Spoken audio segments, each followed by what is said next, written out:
minimal ada 2 pendekatan yang harus kita lakukan. Ini harus, tidak saran, harus, karena supaya kita bisa menjadi babayinatim minal huda wal furqan. Yang pertama, Al-Quran harus didekati. Di dalam pemahaman Al-Quran, kita harus melakukan pendekatan tekstual. Artinya tekstual itu, orang itu supaya, umat Islam supaya Al-Quran itu bisa menjadi petunjuk, maka umat Islam harus paham teksnya, paham ayatnya dulu. Bisa membaca ayatnya, merenungkan ayatnya. Ya. Oh ini misalnya ini perintah sholat, perintah zakat, gitu ya. Aqimus sholat wa atuz zakat, misalnya itu. Harus tahu teksnya. Tetapi memahami Al-Quran ternyata tidak cukup hanya dengan teksnya. Harus dipahami konteksnya atau pendekatan kontekstual. Ini wajib, harus. Karena apa? Di dalam pelajaran Al-Quran itu ada yang namanya asbabun nuzul. Asbabun nuzul ini adalah, ya dapat kita amanai, ini adalah pelajaran buat kita. Itu manusia, kalau umat Islam ketika memahami ayat harus mengetahui kondisi sosiologisnya, kondisi psikologi masyarakat, sosiologi masyarakat, gitu ya. Nah, karena kalau kita tidak memahami konteksnya dengan asbabun nuzul, kita akan salah di dalam memahami suatu ayat. Nah, pentingnya kita memahami ayat di dalam Al-Quran secara kontekstual itu, karena begini Pak, kalau kita lihat secara formal begitu, di dalam Al-Quran itu kelihatannya, sekali lagi kelihatannya ya, jangan salah paham, kelihatannya ayat Al-Quran itu ada yang tidak sama. Di ayat 1 itu terkesan negatif, tetapi di ayat yang lain terkesan positif. Ayat yang 1 itu terkesan membolehkan, yang 1 itu melarang. Itu kesannya seperti itu.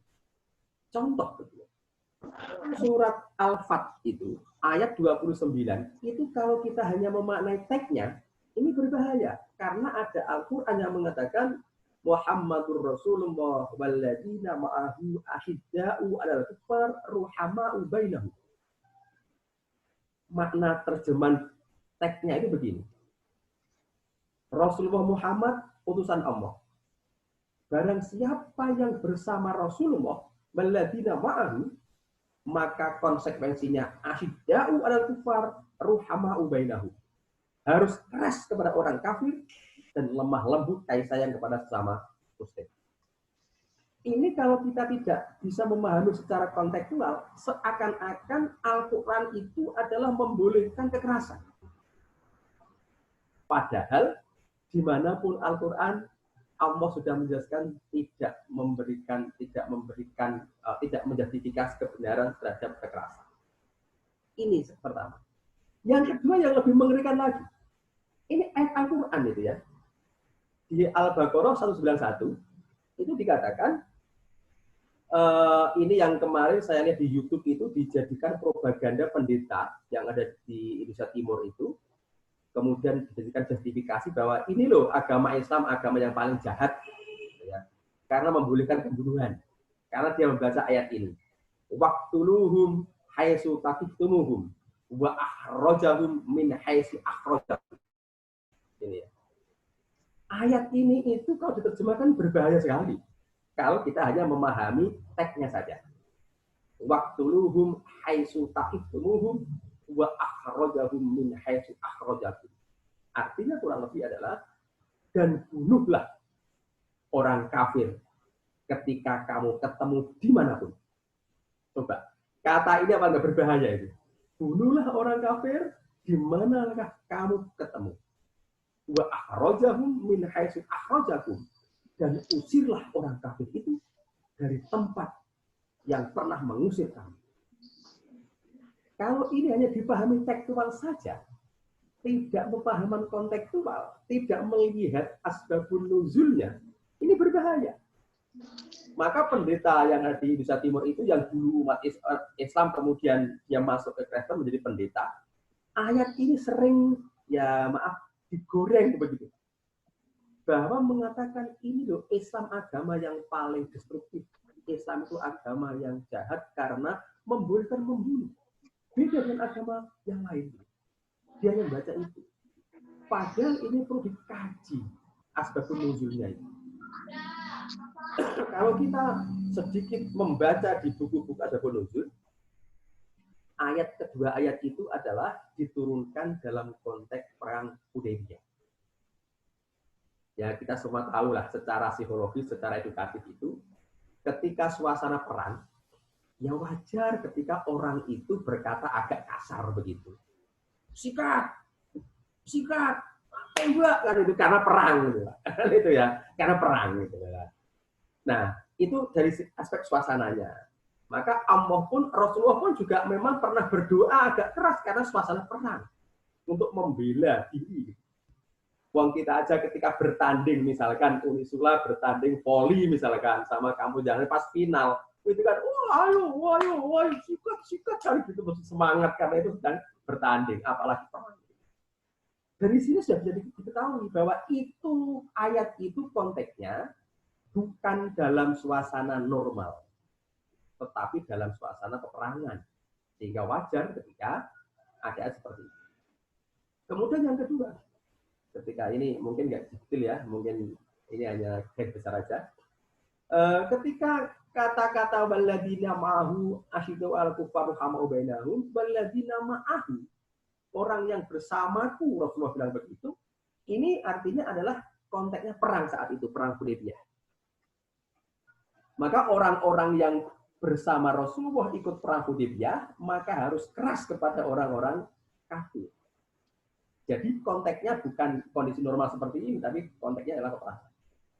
Nah, Bapak Ibu semua yang saya hormati, nah itulah yang kedua. Kemudian yang terakhir, yang ketiga adalah kita masuk ke wabah COVID. Gitu ya. Sama juga ini. Wabah COVID itu, bagaimana mensikapi wabah COVID, itu di Quran tidak lengkap. Tidak detail lah begitu ya. Yang ada itu yang detail itu di hadis. Kalau di Quran itu hanya menerangkan bahwa musibah itu hanya diberikan oleh Allah kepada makhluknya, gitu ya. Musibah itu sudah dicatat oleh Allah. Misalkan itu adalah kulai yusibana illa ma kataballahu lana huwa maulana wa 'alallahi falyatawakkalul mu'minun. Tidak akan menimpakan kami kecuali apa yang telah Allah tuliskan kepada kami. Di Quran hanya dijelaskan bahwa musibah itu sudah dituliskan Allah kepada kita semua. Artinya apa yang terjadi itu sudah izin Allah, sudah kehendak Allah. Ini di Quran banyak yang seperti itu. Kemudian juga aturan-aturan ketika ada musibah kita harus menjadi orang yang bersabar. Gitu ya. Ini di Quran. Tetapi bagaimana kita memaknai wabah, terutama wabah COVID, ini ada banyak di hadis. Nah, nanti bagaimana kita? Saya akan mencoba untuk melihat satu hadis ini yang cocok untuk kita sikapi dalam menghadapi wabah COVID ini. Jadi ada salah satu hadis yang berbunyi itu, at-ta'una ayatum minallahi ta'ala azza wa jalla. Bahwa wabah itu adalah peringatan dari Allah Subhanahu wa ta'ala. Kemudian apa saja? Bihinasyan min ibadi.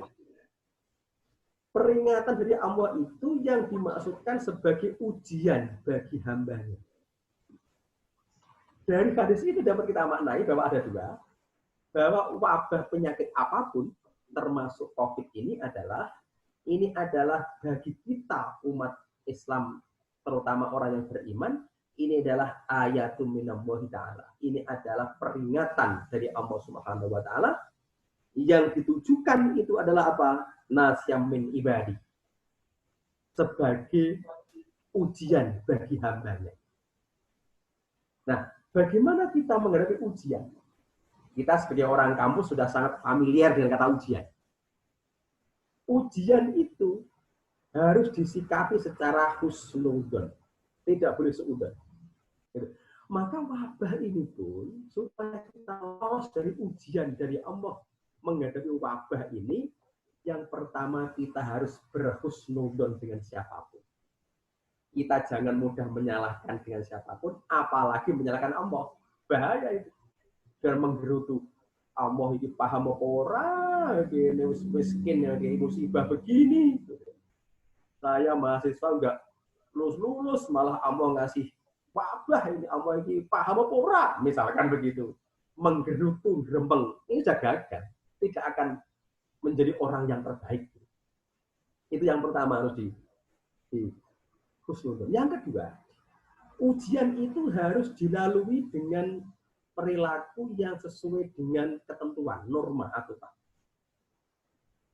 Apapun, ketika kita ujian, itu ada norma-norma yang ketat. Maka suasana ujian berbeda dengan suasana yang biasanya. Kita perkuliahan, dosennya bisa duwe sambil nawarin rokok, yang rokok misalkan itu.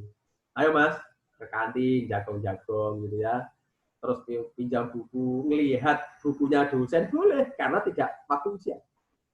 Tetapi ketika ujian datang, waktu ujian tengah semester, ujian akhir semester, apa ujian skripsi, pasti suasananya berbeda. Akan ada pengetatan itu. Nggak boleh buka buku, nggak boleh tengok sebelah.